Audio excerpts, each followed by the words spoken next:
topic resistance of a conductor, then a specific resistance, conductivity, conductance, and each and every concept we will complete today.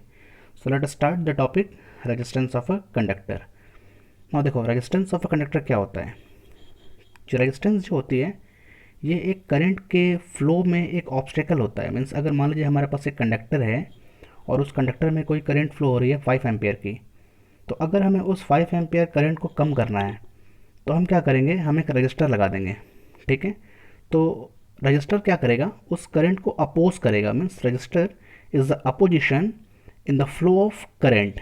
ठीक है, so how we can define resistance of a conductor is defined as the ratio of the potential difference across its end to the resulting current. Means with the formula, means formula के हिसाब से are क्या होगी, we upon I, जो हमने अभी Ohm's law में देखा था.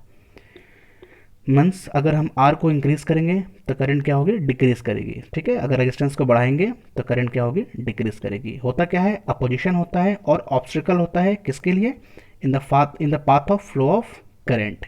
ठीक है, अब देखो ये इस अपोजिशन की हम बात करें तो अगर हम बात करें कंडक्टर की, तो अगर हमारे पास कंडक्टर है तो उसमें अपोजिशन क्या होती है, लेस होती है ना, क्योंकि उसमें रेजिस्टेंस की वैल्यू क्या होगी, बहुत कम होगी. ठीक है, तो जब रेजिस्टेंस की वैल्यू लेस होगी, कम होगी, तो करंट क्या होगा, ज़्यादा फ्लो करेगा. जैसा हमें पता है कंडक्टर में क्या होता है, फ्री इलेक्ट्रॉन्स काफ़ी ज़्यादा होते हैं. So many free electrons are available in conductor. तो जब फ्री इलेक्ट्रॉन्स ज़्यादा हैं तो करंट क्या होगी, ज़्यादा बनेगी. तो it means that the value of resistance is less in case of conductor. Same for insulator. Insulator में क्या होती है, अपोजिशंस वेरी हाई होती है, बहुत ज़्यादा अपोजिशन होता है. किसमें, इंसुलेटर के केस में. तो जो करंट है वो ऑलमोस्ट क्या होती है, ज़ीरो होती है, ऑलमोस्ट क्या ज़ीरो ही होती है in case of insulator. This is the meaning of resistance of a conductor, जो कि एक रजिस्टर की प्रॉपर्टी होती है करंट को कम करने का. Now next is unit of resistance. हम सबको पता है, हमने 10th में पढ़ा है, जो रेजिस्टेंस की यूनिट होती है वो क्या होती है, ओम होती है. जो आर होता है वो क्या होता है, वी अपॉन आई. और वी मीन्स वोल्टेज की जो पोटेंशियल डिफरेंस की जो यूनिट होती है वो वोल्ट होती है, और आई करंट की जो यूनिट होती है वो एम्पियर होती है. तो 1 वोल्ट अपॉन 1 एम्पियर क्या हो गया, हमें 1 ओम मिल गया.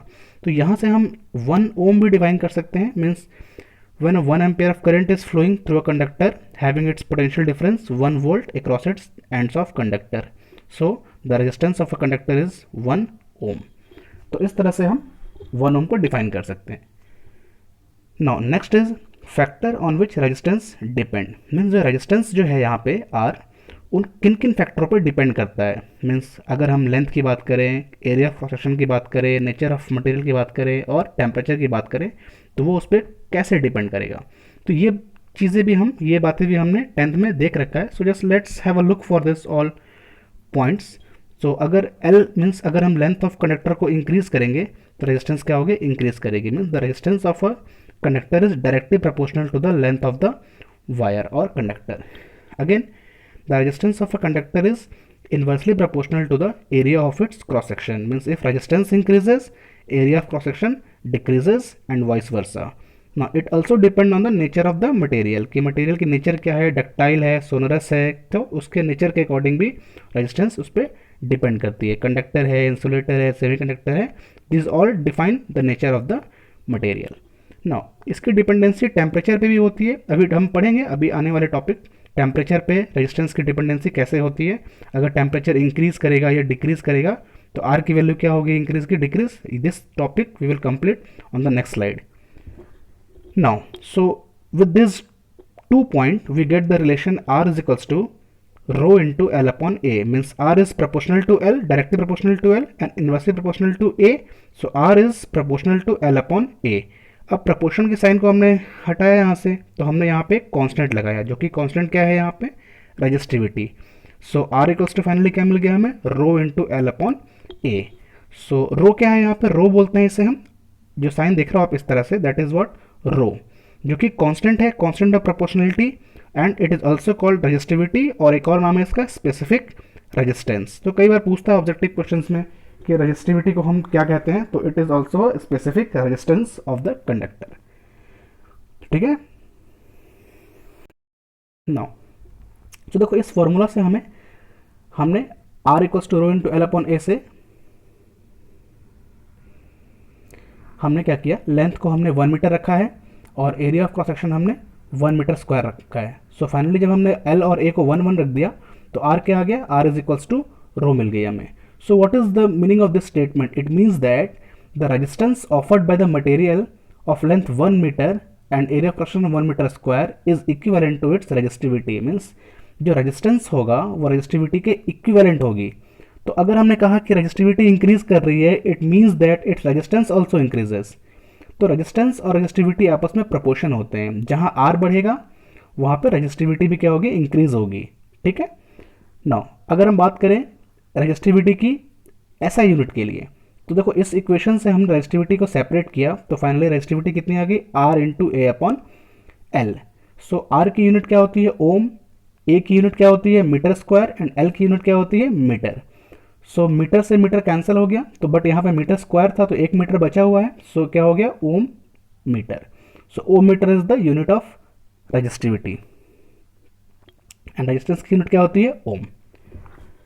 Now come for the next topic, relation between resistivity and electron mobility। ठीक है, इलेक्ट्रॉन मोबिलिटी हमने देखा हुआ है जिसको हम म्यू ई कहते हैं, इलेक्ट्रॉन मोबिलिटी। तो रेजिस्टिविटी का और इलेक्ट्रॉन मोबिलिटी का क्या रिलेशन है ये हम देखने जा रहे हैं इस टॉपिक में। तो देखो जैसा कि हमने ऑलरेडी लास्ट लेसन में और लास्ट टू लास्ट लेसन में देख रखा है आई की value equations, that is N into E into A into V D. ठीक है। अच्छा, हमने वीडी भी हमने ऑलरेडी देखा हुआ है लास्ट लेसन में, V D is equals to mu into E, ये भी हमने बात पहले से देख रखा है। So put the value of V D here. So हमने यहाँ पे ए को सेपरेट किया, हमने इसको राइट हैंड साइड में लेके आए। सो आई अपॉन ए क्या हो गया, N into E into V D, and V D is equals to mu into E. तो हमने यहाँ पे वी डी की जगह पे म्यू इंटू ई रख दिया। सो फाइनली आई अपॉन ए, जो हमने आई अपॉन ए को हमने जे कहा है, अभी हमने लास्ट लेसन में भी आई अपॉन ए कई बार हमने जे फाइंड करने के लिए ये हमने बातें करी थी। सो आई अपॉन ए जे हो गया, and N into E into mu E, and mu E जो है हमने यहाँ से म्यू ई इंटू ई जो किया है वो वी डी को हमने रिप्लेस करने के लिए किया है। सो फाइनली हमें आई अपॉन ए मिल गया, N into E into mu into E. अब देखो जो जे मिला है हमें that is equals to rho into E, क्योंकि जे है ये इक्वेशन हमने ऑलरेडी निकाल रखा है लास्ट लेसन में। अच्छा, रो और मो के बीच में क्या रिलेशन होती है, it is inversely proportional to each other. So इस रो की जगह पे हमने मो पुट किया है तो वो डिनोमिनेटर में आ गया। So J is equals to क्या हो गया, E upon rho. Okay, now so in place of J we can write E upon rho, and E upon rho किसके इक्वल होगी, N E into mu into E. तो हम यहाँ पे इसकी वैल्यू पुट कर देंगे, किसकी, ई अपॉन रो की। So E and E get cancelled here क्योंकि दोनों न्यूमरेटर में है। So finally what is the value of rho here, that is 1 upon N into E into mu E. So this is the final equation of the resistivity with respect to electron mobility. Means resistivity और electron mobility क्या होती है, आपस में inversely proportional होते हैं। So this is about the relation between resistivity and electron mobility. Now come for the next topic, conductance. Okay, what is conductance? देखो अगर हमने रेजिस्टेंस ऑफ कंडक्टर का रेसिप्रोकल कर दिया, means conductance is what, it is the reciprocal of the resistance of a conductor. Conductance को generally हम G से denote करते हैं, that is capital G. So it is equals to 1 upon R, that is conductance. अच्छा, इसके ऐसा unit क्या होती है, मोह। अभी हमने लास्ट क्लास में लास्ट लेसन में देखा था मोह, जिसको हमने रिप्रेजेंट किया था इस तरह से। सो मोह इज द ऐसा यूनिट ऑफ कंडक्टेंस। अच्छा, इसे हम साइमन भी कहते हैं। ठीक है, दो अलग अलग नाम है, मोह भी है और साइमन है। आज न्यू ट्रेंड में हम इसे साइमन भी कहते हैं। Now next is electrical conductivity. So it is the reciprocal of the resistivity. देखो जब रेजिस्टेंस है तो कंडक्टेंस होगा, और जब रेजिस्टिविटी है तो कंडक्टिविटी होगा। ये चीज़ें याद कर लो, resistance conductance, resistivity conductivity, resistance conductance resistivity conductivity. याद हो गया? Now so again it is the same property, means अगर रेजिस्टिविटी अगर कंडक्टिविटी है तो रेजिस्टिविटी के वो रेसिप्रोकल होगा। ऑलरेडी हमने लास्ट डेरिवेशन में ये कॉन्सेप्ट हमने यूज में ले रखा है। So resistivity means electrical conductivity is reciprocal to the resistivity. Now so G is equals to 1 upon R, अभी हमने यहाँ पे देखा है। So just put the value of R. So 1 upon R, R क्या होता है, rho into L upon A. So हमने यहाँ पे आर की जगह पे rho into L upon A put किया है, तो ए क्या हो गया, ऊपर चला गया। सो finally what is the value of G, that is मोह इंटू ए अपॉन एल। ठीक है, नाउ अब देखो यहाँ पे मोह की यूनिट क्या होगी, साइमन, एरिया की मीटर स्क्वायर एंड लेंथ की metre. So metre and metre square में से एक मीटर कैंसिल हो जाएगी। So what is the unit of electrical conductivity, that is siemens per metre, that is the SI unit of electrical conductivity. Now come for the classification of material on electrical conductivity. ठीक है, material को हमने classified कर रखा है on the basis of it's electrical conductivity. तो अगर हम बात करें इंसुलेटर की, तो जो इंसुलेटर होगा उसमें इलेक्ट्रिकल कंडक्टिविटी की वैल्यू नेग्लिजिबल होगी। जैसा हमें पता है कि जो इंसुलेटर होता है इसमें फ्री इलेक्ट्रॉन्स अवेलेबल नहीं होते हैं, तो जब अवेलेबल नहीं होंगे तो करंट की वैल्यू क्या होगी, वो ज़ीरो होगी, तो that it will be a poor conductor of heat and electricity. तो देखो एक बात और समझो यहाँ पे, अगर जिसकी इलेक्ट्रिकल कंडक्टिविटी की वैल्यू जीरो होगी मीन्स कम होगी, तो उस केस में आई की वैल्यू कम होगी, मीन्स कंडक्टिविटी और करंट आपस में प्रोपोर्शन होते हैं डायरेक्टली। कंडक्टिविटी ज़्यादा होगा तो करंट ज़्यादा होगा। सेम एज फॉलो रजिस्टिविटी और रेजिस्टेंस आपस में प्रोपोर्शन होते हैं। अगर रेजिस्टेंस ज़्यादा होगा तो रजिस्टिविटी क्या होगी, वो भी ज़्यादा होंगे। तो जब कंडक्टिविटी ही नहीं है तो करंट क्या होंगे, होगा ही नहीं। So it is a poor conductor of heat and electricity. Now in case of conductor, जैसा कि पता है हमें कंडक्टर में फ्री इलेक्ट्रॉन्स होते हैं, तो फ्री इलेक्ट्रॉन होंगे तो क्या होगा, करंट ज़्यादा होगा। So what about it's value electrical conductivity, that will be a very high value. तो कंडक्टर के केस में जो इलेक्ट्रिकल कंडक्टिविटी की वैल्यू होती है वो काफ़ी हाई होती है। Now come for the case semi conductor. तो सेमी कंडक्टर तो इन दोनों के बीच का डिवाइस होता है, तो उस केस में जो कंडक्टिविटी की वैल्यू होती है वो it will be in between insulator and conductor. तो वीक करंट फ्लो होता है, काफ़ी कम करंट फ्लो होगा, बट हम इसमें कुछ डॉपिंग वगैरह करते हैं, इम्प्योरिटीज़ वगैरह ऐड करते हैं। क्लास 12th में आप पढ़ोगे सेमीकंडक्टर जब डिटेल में, तो पता चलेगा कि how we can increase the conductivity of the semiconductor.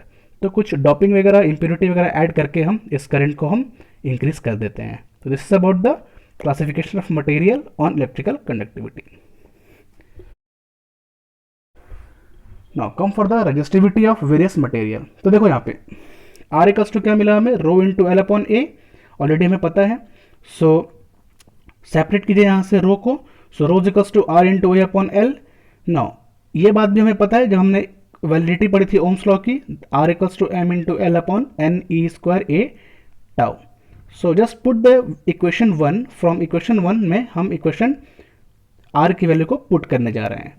So what is the value of then rho, तो देखो रो आर की वैल्यू पुट कर दो यहाँ पे, ये यहाँ इस आर पे इस आर की वैल्यू पुट कर दो, तो M into L upon N E square A tau into A upon L.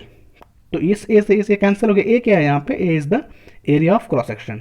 So what is the final equation for resistivity, that is M upon N E square tau. Now come for the conclusion. अब देखो अगर resistivity और हम बात करें N की, तो both are inversely proportional to each other, means अगर हम एन को इंक्रीज करेंगे तो रेजिस्टिविटी क्या होगी, डिक्रीज करेगी। And what about its conductivity, वो भी क्या करेगी, इंक्रीज करेगी। And if conductivity is more then current is more. Then what is the dependency of resistivity and tau, so both are again inverse proportional to each other. Now when temperature increases, अगर हम temperature को increase करेंगे then its conductivity decreases, its tau decreases and its resistivity increases. Temperature को increase करने से resistance हमारा क्या होता है, इंक्रीज होता है। बस ये बात याद कर लो कि अगर हमने टेम्परेचर को इंक्रीज करोगे तो आर की वैल्यू इंक्रीज करेगी, अगर आर इंक्रीज किया तो आई क्या करेगी, डिक्रीज करेगी। Now next topic is dependence of resistivity on resistance. So temperature increases, resistivity increases. Now then resistivity means rho t is equals to rho naught multiplied by 1 plus alpha t minus t naught. This is the generalized equation for the dependency of resistivity. So what is rho t? It is the resistivity at final temperature. Rho naught equals to resistivity at initial temperature. Alpha is the temperature coefficient and t is the final temperature. So this formula we have to remember for the numerical problem. Now this numerical we will do in the next class. So in next class we will do some numerical based on all the completed topic. Thank you and have a nice day.